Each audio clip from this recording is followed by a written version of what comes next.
Bonjour à tous, nombreuses sont les définitions que l'on peut trouver du marketing et de sa fonction. Pour cette émission, nous retiendrons celle-ci. Le marketing comprend toutes les activités qui dirigent les produits du producteur au consommateur. Et c'est bien cela qui va nous intéresser aujourd'hui, comprendre comment diriger le produit vers son consommateur final ou potentiel. Bienvenue donc dans Startup avec pour thème aujourd'hui la stratégie marketing avant de se lancer, comment la définir ou comment la mettre en place. Le but bien sûr n'est pas de faire un cours sur le marketing, mais plutôt de comprendre comment l'entrepreneur utilise le marketing et ce qu'il est indispensable de retenir. Je vous donne donc rendez-vous tout de suite dans un Talk Startup en compagnie de deux entrepreneurs, Charline Goutal et Jean-Christophe Agobert.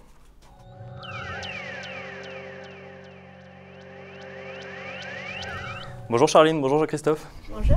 Alors Charline, on va commencer par vous. Vous avez fondé donc Les Culottés et vous avez lancé donc Ma Petite Culotte qui est une ligne de lingerie, un nom assez évocateur. Donc une marque de lingerie, une ligne de lingerie, pardon.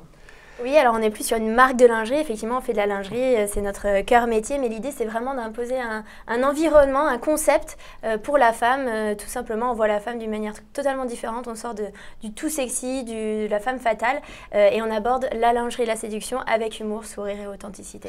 Et alors cette aventure, elle a commencé quand ? Alors ça fait bientôt 2 ans que moi je travaille sur ce projet. Ça fait un peu plus d'1 an qu'on commercialise. Et l'idée vous est venue comment? Vous vous êtes dit un jour, tiens, il manque, il y a de la lingerie sexy, de la lingerie classique, il y a un trou à combler entre les deux? Voilà, c'est un peu ça. Enfin, au départ, c'est quand même 2 passions. La première, la lingerie, effectivement, la mode aussi, et l'entrepreneuriat, puisque c'est pas ma première société.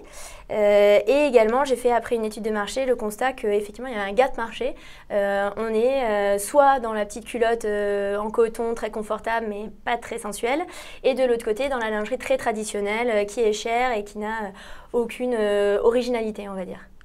Et donc là, au niveau du positionnement, on est plus sur un positionnement haut de gamme quand même si on reste dans l'humour et dans le décalé? Voilà, en fait, l'idée, c'est vraiment d'allier ce côté ludique, frais, avec le sourire, mais sur un positionnement milieu haut de gamme. Donc on reste accessible, on n'est pas dans le luxe, mais voilà, on est sur le milieu haut de gamme. Et c'est de la lingerie qui est produite en France? Absolument, on a vraiment joué le jeu du Made in France. On a été la première start-up à travailler avec les atelières qui sont l'atelier qui a été monté par notamment des anciennes de Lojabi. Donc voilà, on a été aussi reconnus pour ça. Alors Jean-Christophe, vous êtes le fondateur de The Cube, donc on peut voir le Cube juste là, le Cube bleu. C'est un ordinateur design 100% toulousain. Comment vous est venue l'idée? Comment a démarré l'aventure? L'aventure a démarré il y a un peu plus de 2 ans en fait. C'est une idée, un mix entre l'univers du mobilier design, l'univers de la mode aussi, puisque c'est une passion pour moi. Et je voulais faire un objet, non plus un ordinateur, donc arriver à faire un objet qu'on puisse désacraliser en fait l'ordinateur. Et l'idée est arrivée là pour trouver une idée à peu près, une forme pure, un cube, alors qui n'est pas toujours évident à fabriquer. Pour ceux qui fabriquent les produits, ils peuvent savoir que c'est assez complexe. Et c'est fabriqué aussi en France, puisque nous on fabrique ça à Toulouse. C'est quand même assez courageux de venir, parce qu'en fait vous venez de challenger directement les grandes marques d'ordinateurs, pour ne surtout pas les citer. Quelles sont les caractéristiques de Cube et comment est-ce qu'ils se positionnent sur le marché? Alors nous on se positionne dans un marché premium, voire on va dire jusqu'au luxe, puisqu'on a même des versions plaquées or. Alors le positionnement, il est quand même différent. On est d'abord dans l'univers PC. On a un produit qui est à la fois design, qui n'existe pas. On joue sur les couleurs, on joue sur les textures.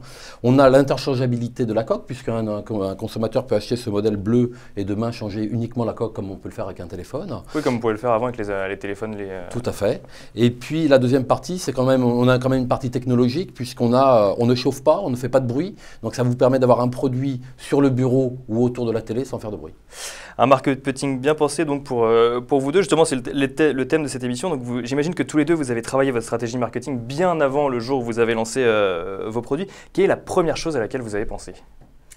Qu'est-ce que j'aimerais? Qu'est-ce que j'aimerais dans ma lingerie? Qu'est-ce que je porterais? Qu'est-ce que j'aimerais recevoir? Qu'est-ce que j'achèterais? Qu'est-ce qui me manque? Donc on se met à la place du consommateur. Jean-Christophe, vous partagez cette avis? Je vais rejoindre ce point-là. J'avais aussi, moi, imaginé surtout et pensé à quel utilisateur je voulais toucher, quel client surtout.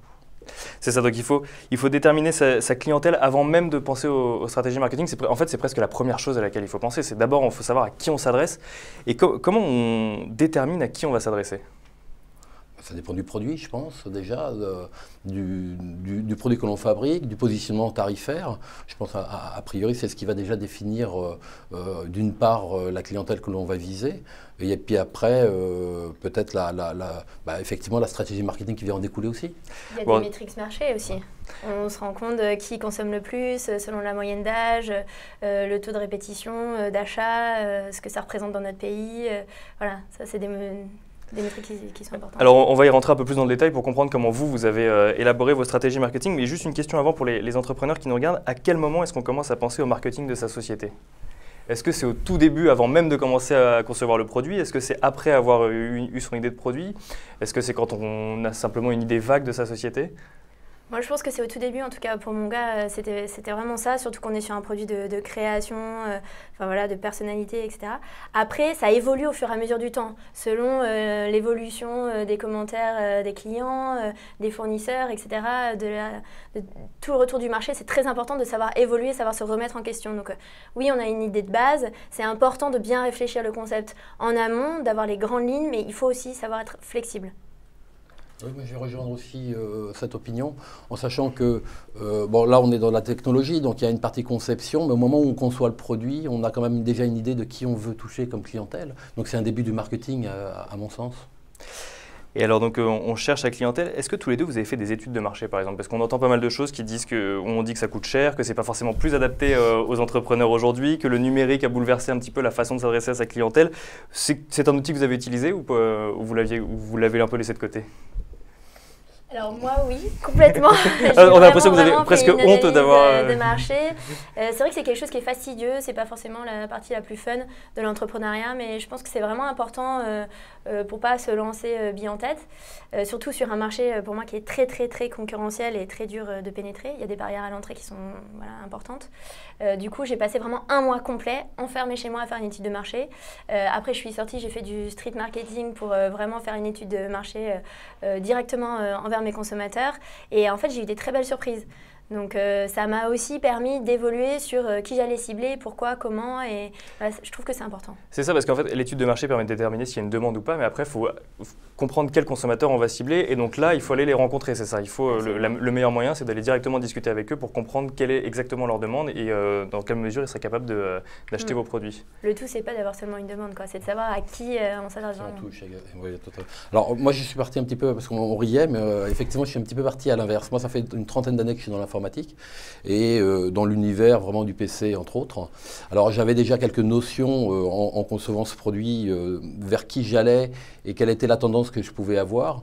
Alors c'est vrai que le produit a été conçu bien avant et je l'ai testé un petit peu au dernier moment en allant voir effectivement certains de mes anciens clients et puis faire une étude de marché plutôt. Alors je ne suis pas allé dans la rue, c'est un peu plus complexe. Mais oui, pour le brancher dans la rue, c'est un peu plus compliqué. Mais je suis allé voir pas mal de revendeurs informatiques et de sociétés et de particuliers pour voir effectivement quel était le retour sur le produit. Voilà. Et alors, quand vous êtes allé voir les consommateurs, est-ce que vous avez présenté, donc vous avez présenté le produit final, donc, qui était déjà bleu, par exemple, un cube bleu.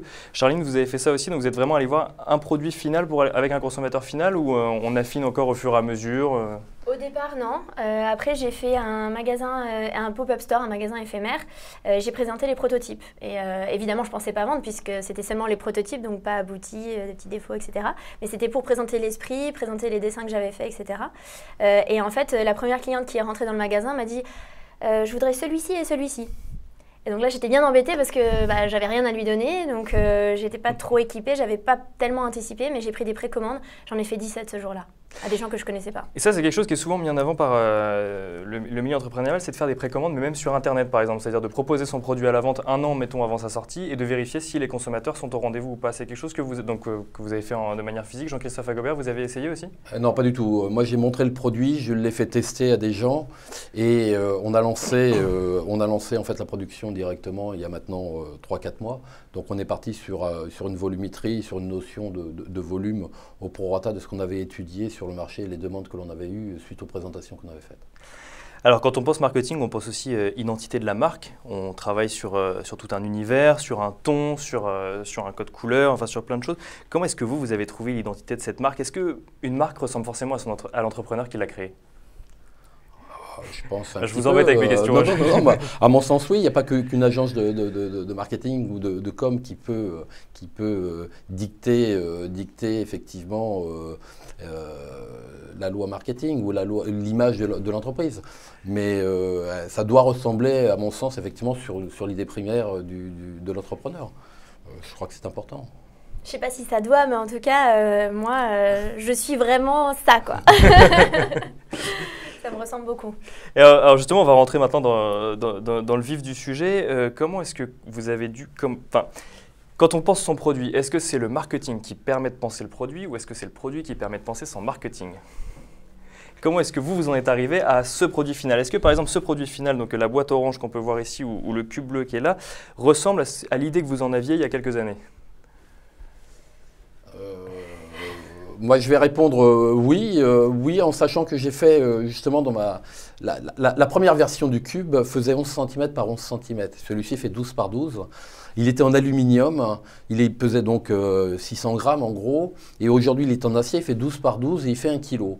En faisant l'étude de marché, en montrant le produit et en avançant dans ce domaine-là, je me suis aperçu que les clients recherchaient un poids, parce qu'ils n'avaient pas l'impression d'avoir un ordinateur finalement quand ils le pesaient. Donc effectivement, il y a une évolution. Et je pense que le marketing va faire évoluer aussi le produit dans son aspect, dans son packaging, dans le service qui va aller derrière. Et je crois que c'est un mix des deux en fait. Charline, ça ressemble vraiment à ce que j'avais en tête dès le départ. Après, j'ai fait beaucoup ce que j'aimais et je me suis dit, tant qu'à se lancer dans une marque, travailler jour et nuit dessus et donner toute son énergie et tout son temps, autant faire quelque chose qu'on adore. Donc voilà, j'ai fait beaucoup avec cœur. Et le premier modèle que j'ai imaginé, c'est celui-ci. Donc avec une petite poche juste en dessous le volant. Pour qu'il y ait vraiment ce côté ludique. Alors évidemment, on peut penser à y glisser cette petite chose. Donc nous, un on préservatif. l'aborde toujours avec humour. Je ne sais pas si on peut lire l'inscription. Donc si j'enlève ma petite culotte, tu mets ma capote. Voilà, c'est exactement ça. L'idée de la marque, c'est vraiment d'aborder la séduction avec le sourire, tout simplement. Après, vous n'êtes pas obligé d'y glisser un préservatif, vous pouvez mettre toutes sortes de choses. Donc on a bien compris que le ton de ma petite culotte, c'était vraiment donc, décalé, humour... Et qualité. Et qualité, ne l'oublions pas, mais ça j'ai l'impression que c'est quelque chose que vous partagez, c'est le Made in France. Jean-Christophe Agobert, si vous deviez définir l'identité de Cube. Mais, je vais le définir par le slogan que l'on a, qui est Clever Beauty, qui est un mix en fait du high-tech et de la beauté en fait, puisque c'est l'objectif. Et ce Clever Beauty en termes de slogan n'existe pas déjà dans l'univers informatique. On est souvent je suis high-tech, je suis technologie. Là, on a fait vraiment un mix. Donc c'est typiquement, comment le définir, c'est Clever Beauty pour moi. Alors, Laurence 123 qui nous regarde nous demande quelles sont les questions à se poser pour définir sa stratégie marketing quand on se lance sur un marché. Il y en a beaucoup. Et je rebondis sur sa question. Tout ce qu'on nous apprend en école de commerce, je ne sais pas si vous en avez fait ou pas, mais SWOT, pyramide de Maslow, les 4 P, est-ce que c'est ça les questions qu'on se pose? Est-ce que ça sert réellement? Ou est-ce que quand on est entrepreneur et qu'on doit se lancer, on se pose des questions totalement différentes? Moi, je pense qu'on se pose des questions différentes. Alors moi, je n'ai pas fait d'école de commerce ou de marketing, mais il y a la réalité aussi, et je crois qu'il y a vraiment un mix des deux, parce qu'on apprend des choses effectivement sur le papier ou à l'école, mais en réalité, parfois c'est bien différent, que ce soit en marketing ou en vente aussi. Charline? Alors moi je suis d'accord et pas d'accord, j'ai fait une école de commerce, une école marketing et en fait comme j'ai pas 25 ans d'expérience avant, que je me suis lancée étant jeune, ça m'a quand même donné les bases, un point de départ en fait. C'est un socle où on se dit voilà ça me permet de poser des premières questions pour m'amener à d'autres questions selon mon marché, comment ça évolue etc. Mais c'est un bon socle honnêtement. Donc finalement les vraies questions à se poser pour définir sa stratégie marketing, pour répondre à Laurence, ce serait? C'est un peu complexe pour... non, en fait, je pense Merci Laurence. La première question, si c'est dans le cadre de l'entrepreneuriat, c'est est-ce que ce qu'on va faire répond à un besoin? Voilà, je pense que déjà, c'est la première question, parce que si on crée quelque chose seulement à son image, qui est jolie, qui est pratique, mais s'il n'y a pas de besoin, il n'y a aucun intérêt, puisqu'il n'y a pas de but commercial, et donc on ne pourra pas vivre avec cette activité. C'est plutôt artistique. Nous, on est des entrepreneurs, l'idée, c'est qu'on gagne notre vie avec. Donc, on réfléchit sur le business model, sur qui va acheter, et est-ce que ça va être acheté. Oui, est-ce que ça va être acheté? Oui, effectivement, on ne se fait pas plaisir en faisant un produit uniquement. Il faut aussi que le produit corresponde quand même à une demande du marché. Donc on ne peut pas aller en faisant le meilleur du le produit qui nous correspond le plus et qui finalement ne se commercialisera pas. Parce qu'entreprendre, il ne faut quand même pas oublier. Et effectivement, il y a des investissements d'un côté pour réaliser les produits, mais il faut aussi qu'il y ait un retour. Donc il faut que le produit, ça commerce à... Il faut que les clients aient envie de l'acheter tout simplement. Et justement, alors on va parler pour que les clients aient envie de l'acheter, vous avez tous les deux beaucoup travaillé sur le design. Comment est-ce que vous avez pensé le design de vos marques, enfin de vos produits, pardon. Par exemple, comment est-ce qu'on en arrive à créer un cube bleu qui pourrait paraître assez simple comme ça au premier abord, mais qui j'imagine doit être issu d'une réflexion longue et complexe? D'abord la forme, comme je disais tout à l'heure. Alors bleu, il n'est pas que bleu, hein, c'est le bleu effectivement est le produit qui est la tendance de notre marque, puisque c'est le logo en fait, le logo représente de cette même couleur. Moi l'objectif c'était réellement de faire quelque chose qui était différent sur le marché.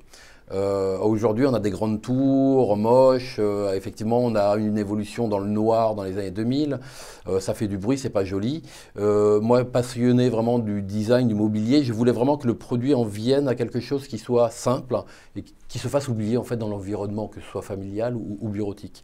Alors la forme, le cube, parce que c'est une forme très complexe finalement à faire, mais très simple. Visuellement, elle est très simple, mais très complexe. Ne serait-ce que fabriquer ces arêtes, il n'y a que la soudure qui nous permet de faire ça. Voilà. Alors moi, il y a quand même deux questions que je me pose quand je regarde ce cube. C'est que la première, je ne vois pas de fil. Donc à croire que pour que ce soit beau, il faut qu'il y ait le moins de branchements possible. Et la deuxième question, c'est comment est-ce que vous arrivez à faire rentrer tout un ordinateur, donc les tours que moi j'imagine et que j'ai sur mon bureau, là-dedans? Alors, il y a quand même des fils, je rassure quand même. On a un fil d'alimentation et au moins un fil pour brancher l'écran, même si on a une technologie qui nous permet de gérer 3 écrans, dont le troisième est sans fil. Mais ça, c'est une technologie particulière. Alors, la technologie a tellement évolué, et on a un partenaire qui s'appelle Intel, qui nous a permis en fait d'arriver à avoir une carte mère qui regroupe tous les composants à l'intérieur. Ce qui nous a permis d'arriver à faire ce design et de pouvoir tout compresser en fait. Alors Charline, vous, la problématique est un petit peu différente parce que vous designez chaque culotte, donc il faut, ou chaque produit. Comment est-ce que vous designez vos produits? C'est toujours en restant dans cette même identité que vous avez créée au départ? Tout à fait. L'idée, c'est aussi d'avoir un produit dans lequel on va être vraiment confortable. C'est un produit qu'on a envie de porter tous les jours. C'est pas une lingerie sexy qu'on achète comme ça, une parure qu'on va porter une fois par an. Et on a créé des formes qui sont différentes aussi par rapport au reste du marché. Par exemple, cette forme-là, c'est une forme qui n'est pas traditionnelle comme toutes les culottes. Elle est entre la culotte et le shorty, donc ça va permettre de vraiment être très confortable, de ne pas rentrer dans les fesses ou de ne pas faire d'effets disgracieux. Pareil pour notre tanga, on l'a étudié pour qu'il n'ait pas de couture juste derrière. Donc ça va vraiment épouser la morphologie de chaque femme. Ça, c'est très important. C'est vraiment une lingerie dans laquelle on est très bien. C'est une matière aussi, c'est du jersey qui est très très agréable, notamment pour les femmes qui sont actives, qui font du sport. Donc voilà, tout est étudié pour qu'on soit bien et que ça soit joli. Alors Pauline nous demande, pour les petites culottes ou comme pour Cube, avez-vous fait appel à des designers? Non, le designer, c'est moi le fautif. Pareil. Voilà, on est deux donc fautifs. on vous doit, on et rien qu'à vous, voilà. ces produits-là. Donc vous avez pensé le design. Comment est-ce qu'on, je vais encore une question qui fâche. Comment est-ce qu'on détermine le prix de ces produits? Ça, c'est dur. C'est très dur. En fait, comment est-ce qu'on détermine? On essaye un prix. Souvent, il est plus élevé parce qu'on met beaucoup de valeur dans son produit, c'est normal. Et on sait tout ce qu'il y a derrière. Et au fur et à mesure du temps, on se rend compte que finalement, il faut peut-être s'adapter au marché, s'adapter à la conjoncture économique et trouver des moyens pour que ça soit le plus accessible possible aussi. Alors effectivement, il y a ça. Moi, c'est vrai que nous, on avait un positionnement quand même très premium dans l'univers informatique. Donc le positionnement tarif, il découle un petit peu de l'étude que l'on avait faite au début par rapport à la concurrence, qu'il pouvait y avoir à peu près qui se rapprochait. Donc, et puis après, l'aspect économique aussi, parce que derrière, il y a du service. Malgré tout, que l'on fabrique des petites culottes ou un ordinateur, il y a quand même derrière tout un service et des gens à payer. Donc, il y a toute cette analyse à faire. Donc, voilà un petit peu comment on calcule le mix produit et puis qu'on reste dans un positionnement marché qui nous permet de vendre aussi quand même. Alors, vous êtes tous les deux sur un positionnement haut de gamme. Est-ce que quand on fait du Made in France, comme c'est le cas pour tous les deux, on est obligé d'être sur un positionnement haut de gamme? Pas spécialement, je pense pas, mais ça dépend des univers, à mon sens. y a des gens qui arrivent à faire du positionnement Made in France peut-être moins cher. Maintenant, si on veut avoir une forme de qualité, de finition, de travail, on est obligé de s'entourer d'experts en termes de production ou de fabrication. Je suppose que les couturières qui fabriquent des petites culottes, elles ne les fabriquent pas de la même manière que dans d'autres ateliers, puisque c'est peut-être fait à la main. Là, c'est fait pareil, c'est soudé à la main. Donc, il y a quand même un coût de la main-d'œuvre qui est sûrement plus cher en France. Donc, on est techniquement légèrement plus cher. Alors moi, c'est pas légèrement, c'est vraiment beaucoup plus cher quand même. Le coût de revient, ça n'a rien à voir. Juste à titre de comparaison, 1 heure de travail dans un atelier français de confection pour mes produits, ça correspond à 35 heures de travail pour l'Asie. Ah oui, donc la différence, voilà, c'est j'ai quand fait même la assez cotation, conséquente, ouais. donc la différence, elle est extrêmement conséquente. Donc nous, qu'est-ce qu'on fait pour survivre? On rogne sur nos marges, on essaie de jouer sur du volume. Mais voilà, c'est pas évident. Après... C'est le message qu'il faut les utilisateurs, enfin les consommateurs doivent comprendre, c'est qu'on a des charges en France qui sont quand même beaucoup plus importantes. On se doit aussi de garder une certaine forme de qualité. Quand on est dans l'univers premium ou du luxe, on a quand même une image à l'international aussi de cet univers de la France, de la représentation de la France. Qu'on ne mesure pas toujours d'ailleurs, mais qui est quand même particulièrement très importante, qui est très importante. Et donc on est malheureusement contraint à avoir des prix quand même beaucoup plus chers. Alors moi j'ai quand même juste une autre barrière, c'est qu'il n'y a plus que très peu d'ateliers qui sont en France qui font de la lingerie corsetterie pour femmes et qu'il y a un moment donné, si mes volumes continuent à augmenter comme c'est ce qui se passe, je vais être obligée, contrainte de délocaliser une partie. J'aurai pas le choix. Ce qui n'est pas le cas aujourd'hui. Ce qui n'est pas le cas aujourd'hui, mais ça peut arriver. J'espère, parce que ça voudra dire qu'au final, la structure se portera très bien. Donc un message pour l'audience, achetez Made in France pour que... C'est pas la première fois qu'on le dit dans cette émission. Non, mais... Alors, quelque chose qui... Ma petite culotte, c'est un nom assez frappant. Cube, c'est un nom assez frappant aussi. Comment est-ce que vous en êtes arrivé à trouver le nom de votre produit? Parce que c'est ça qui finalement va le définir aussi. Ça a été difficile, vous avez essayé plusieurs choses, ça vous est venu naturellement parce que... Enfin, voilà. Comment est-ce que vous l'avez trouvé ce nom? Ça n'a pas été facile. Je crois que le nom de la marque, le nom d'un produit n'est jamais facile. Alors nous, il est venu, moi j'avais eu plein d'idées qui n'ont pas correspondu et ce sont les enfants d'un de nos associés qui un jour sont arrivés avec ce nom-là, qui a plu à tous les associés et qui correspondait effectivement à l'univers Cube parce que le Cube, la forme est simple mais le nom est simple aussi et on le trouve partout. Donc il fallait qu'on essaye de trouver quelque chose de différent.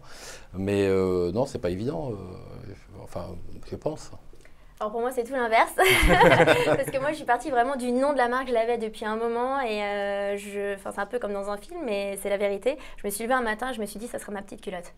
Voilà. C'est vrai que le nom est assez évocateur quand même. C'est quelque chose qu'on retient, c'est quelque chose de percutant, et surtout, ça reflète vraiment l'image que je voulais donner, ce côté frais et qui donne le sourire. Quand on dit ma petite culotte, toujours, c'est inévitable, les gens sourient. Et ça, c'est gagné. C'est vrai. C'est vrai, ça c'est une belle leçon de marketing, j'ai envie de dire. Pauline vous repose une autre question. Charline, comment trouvez-vous l'inspiration? Chez les femmes, soit c'est une humeur que je peux avoir, soit c'est une amie, une icône qui m'inspire, un trait de caractère. Voilà, c'est très important pour moi. C'est pas les tendances. Les tendances, contrairement à tout le reste du marché de la mode, voilà, moi je les bouscule puisque je les suis pas. Et ça marche. Ah oui, ça marche.